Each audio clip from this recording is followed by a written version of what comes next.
Next camera వాళ్ళ side పెట్టారు. మా మాలిక కోసం మంచిగా చేస్తుండు. నన్ను చూపించలేదు అసెంబ్లీలో. నేను మాట్లాడుతుంటే నా బొమ్మ కనబడదు. మైక్ కెమెరా తిప్పేస్తాడు. సరే, అయితే ఇక్కడ ఇంకొక విషయం కూడా ఏంటంటే, ఇది మీరు స్పష్టంగా చూసిండ్రు. కేసీఆర్ గారు ఆనాటి ఢిల్లీలో జరిగిన అపెక్స్ కౌన్సిల్ మీటింగ్లో పెన్నా నది ప్రస్తావన కానీ, నీళ్లు ఆంధ్రప్రదేశ్కి ఇచ్చే ముచ్చట కానీ ఎక్కడా అందులో ఒక్క మాట మాత్రం కూడా లేదు. పాయింట్ నెంబర్ 2, కేసీఆర్ గారు రెండవ లెటర్ రాశారు. ఇది 2/10/2020 కేసీఆర్ గారు రాసిన లేఖ. 2/10/2020 ఇందులో చాలా స్పష్టంగా ఏం చెప్పిందో కేసీఆర్ గారు కూడా చూడండి ఒకసారి. డియర్ శ్రీ గజేంద్ర షెకావత్ జీ కేంద్ర మంత్రికి రాశారు. ఏమని? యూటిలైజేషన్ ఆఫ్ గోదావరి వాటర్స్ గురించి ఏం రాశారు?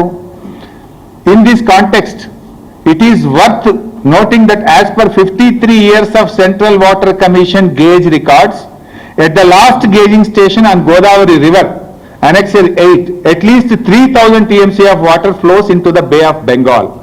After the utilization of both the states of Telangana and Andhra Pradesh, the erstwhile state of Andhra Pradesh itself allocated 65.13 of the Godavari waters to Telangana region. The 3,000 TMC of water flowing into the sea annually can be used as pro rata basis based on the total water requirement for irrigation, industry, drinking water. Telangana will use 1950 TMC water per year. Telangana will use 1950 TMC of water per year in comparison to present allocation of 967 TMC. ఎంత స్పష్టంగా చెప్పిండ్రు.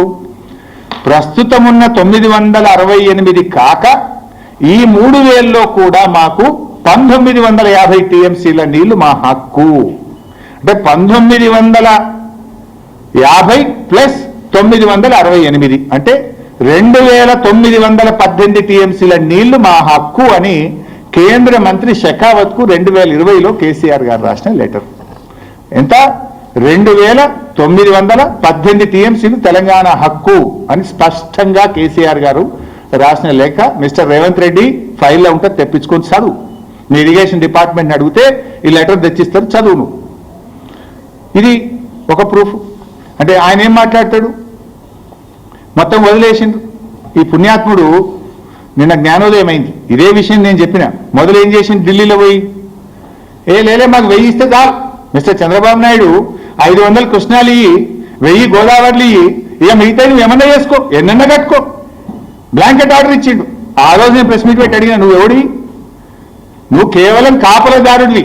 తెలంగాణ ప్రయోజనాలు చంద్రబాబు నాయుడుకు ఆంధ్రాకు దారదత్తం చేసే హక్కు నీకు లేదు. ఇది రాష్ట్రం. ఈ రాష్ట్రంలో ప్రజలున్నారు, ప్రజాస్వామ్యం ఉన్నది, ప్రతిపక్షం ఉన్నది. నువ్వే 1000 టీఎంసీ వేయడానికి మిస్టర్ రేవంత్ రెడ్డి అని నేను ప్రెస్ మీట్ పెట్టి ఆ రోజు అడిగిన. అడిగితే ఇప్పుడు జ్ఞానోదయం అయింది ఆయనకు. ఇప్పుడు అడుగు ఒకసారి చూడండి వీడియో. మొదలేం మాట్లాడిండు? మధ్యలో నేనేం మాట్లాడినా, నిన్న ఎట్లా మాట మార్చిండో, రేవంత్ రెడ్డి ఊసరవెల్లులాగా రంగులెట్లా మారుస్తాడో, రేవంత్ రెడ్డికి జ్ఞానోదయం ఎట్లయిందో ఒక్కసారి చూడండి.